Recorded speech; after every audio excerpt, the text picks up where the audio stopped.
नमस्कार प्रिय दर्शकों, जैसा कि आपने थंबनेल में देखा, जहां मैंने लिखा है कि दीपावली से पहले आपके जीवन में कुछ बड़ा होने जा रहा है।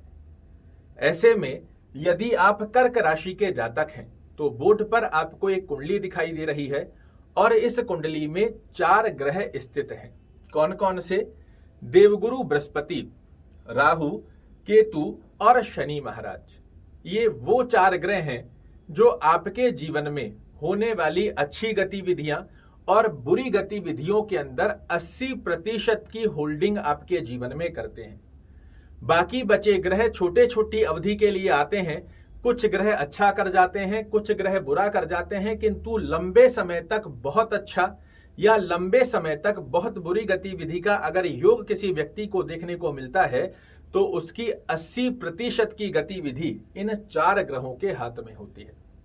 और ये 4 ग्रह दीपावली से पहले आपके जीवन के लिए कुछ ऐसे गुप्त संकेत दे रहे हैं जिन संकेतों के माध्यम से मैं आपको निश्चित रूप से कह सकता हूं कि पिछली कई दिवालियों से बेहतर आपके लिए ये दिवाली आ रही है। सबसे पहले चर्चा करते हैं देवगुरु बृहस्पति के बारे में। देवगुरु बृहस्पति जो आपके भाग्य स्थान के स्वामी हैं और कर्म भाव में प्रवेश कर गए।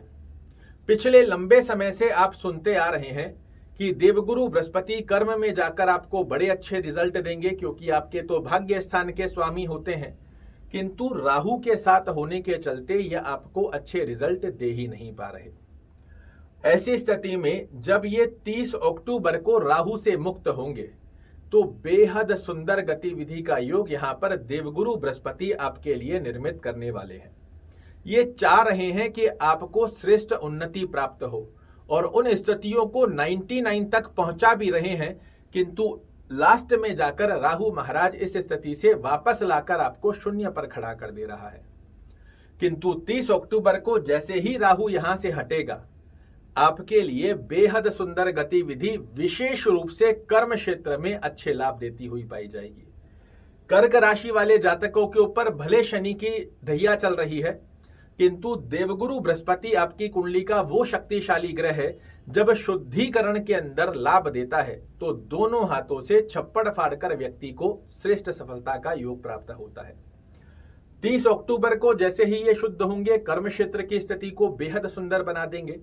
पंचम दृष्टि से धन की स्थितियां आपके लिए बहुत सुंदर गतिविधि में देखने को मिलेगी। जो धन से संबंधित बार बार आपके कार्य रुक रहे थे वो समाप्त होंगे।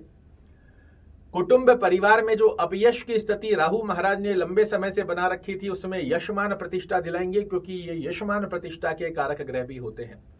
ये धन के कारक ग्रह भी हैं और ये आपकी वाणी स्थान भी है। और वाणी स्थान पर जब राहु की दृष्टि जा रही थी तो आपकी वाणी के चलते ही बनते बनते कार्य बिगड़ रहे थे, किंतु जब देवगुरु बृहस्पति यहां पर दृष्टि देंगे तो आपकी वाणी से ज्ञान मूर्ति के स्वरूप में मोती बरसते हुए पाए जाएंगे।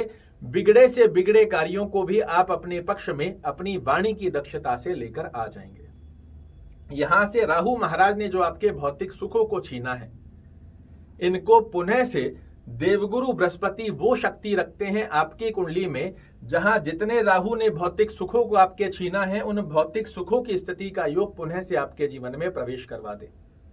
जनता में यशमान प्रतिष्ठा की स्थिति दिला दे, माता के स्वास्थ्य को पुष्ट कर दें, पेरेंटल प्रॉपर्टी से रिलेटेड कोई प्रॉब्लम देखने को मिल रही है उसे रिमूव कर दें, और साथ में ही कोई भूमि भवन वाहन गाड़ी घोड़ा खरीदना चाह रहे हैं, नहीं खरीद पा रहे हैं, देवगुरु बृहस्पति शुद्ध होते ही आपको बेहद सुंदर अवस्था का लाभ देंगे।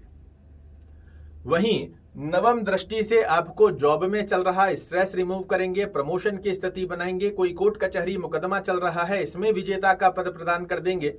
कोई कर्ज लोन की स्थिति आपको सता रही है, उससे कैसे बाहर निकला जाए इसका बहुत सुंदर और बहुत बड़ा रास्ता निकालकर आपको राजा की तरह इस समस्या से बाहर निकाल देंगे।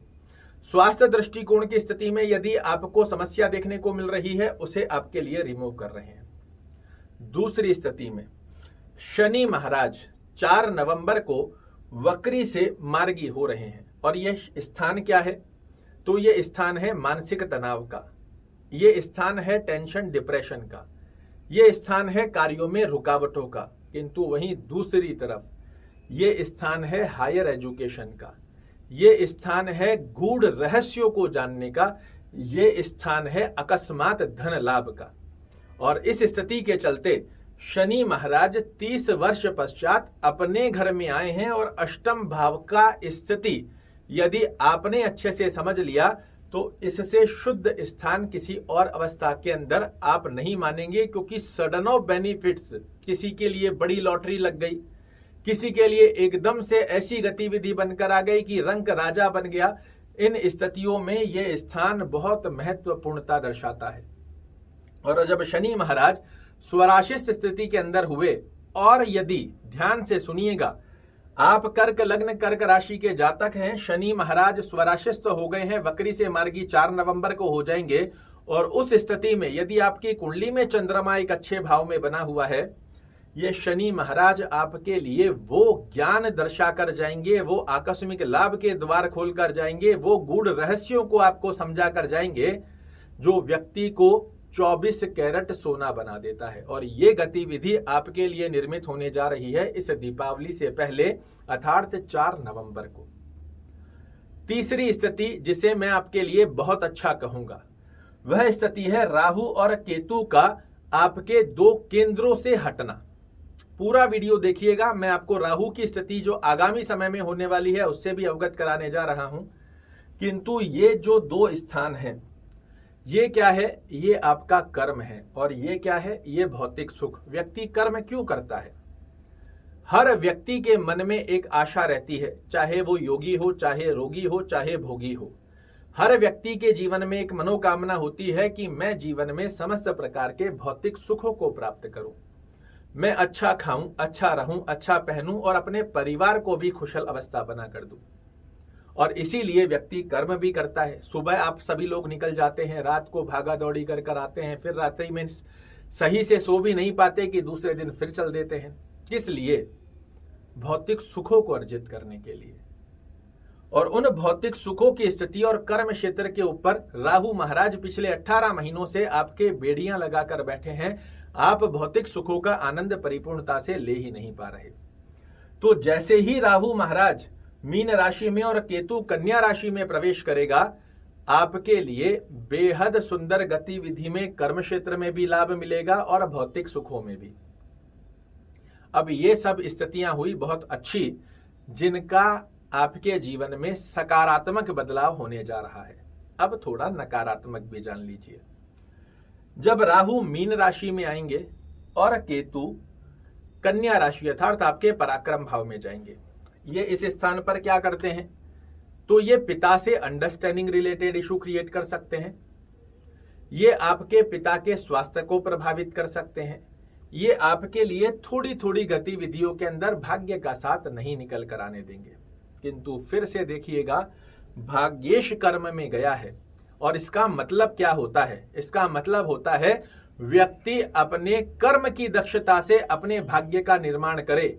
यह स्थिति देवगुरु बृहस्पति आपके लिए निर्मित करेंगे। तो कर्म क्षेत्र की स्थिति में जितने सुदृढ़ आप रहेंगे, उतनी श्रेष्ठ सफलता आपके लिए निकल कर आती है। और राहु गुरु की राशि में जा रहा है।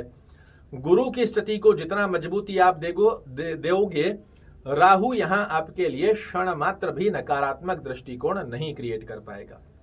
वहीं केतु क्या करेगा? तो केतु की स्थिति आपसे भागदौड़ ज्यादा करवाएगी, आपके मेहनत बार बार अधिक होगी। और मेहनत हर व्यक्ति करना चाहता है, बशर्ते उसका रिजल्ट आ जाए। जब कर्म क्षेत्र की स्थिति आपके लिए बेहद अच्छी बनी हुई है, कर्म क्षेत्र में भाग्य आपका साथ दे रहा है, तो मेहनत के रिजल्ट तो निकल कर आने ही हैं। तो यहां पर इस बार जो राहु और केतु महाराज आपके लिए भाग्येश और पराक्रम में जा रहे हैं, इनका 10-12% का नकारात्मक दृष्टिकोण है और बाकी स्थितियों में आपके लिए सकारात्मक अवस्था का योग बन रहा है। ऐसे में आपको क्या करना चाहिए? भाग्य भरोसे नहीं रहेंगे और मेहनत से नहीं हटेंगे। मेहनत डटकर करेंगे, श्रेष्ठ परिणाम लाने हैं। और उन परिणामों की यदि आपने गोल बना लिया, तो 100% देवगुरु बृहस्पति आपको उसमें सफल कर ही रहेंगे। इसमें किसी प्रकार का संकोच नहीं है। आशा करता हूं मेरे द्वारा दी गई ये जानकारी आपको पसंद आएगी। कल फिर से एक नई जानकारी लेकर आपके सामने उपस्थित होऊंगा। तब तक के लिए नमस्कार।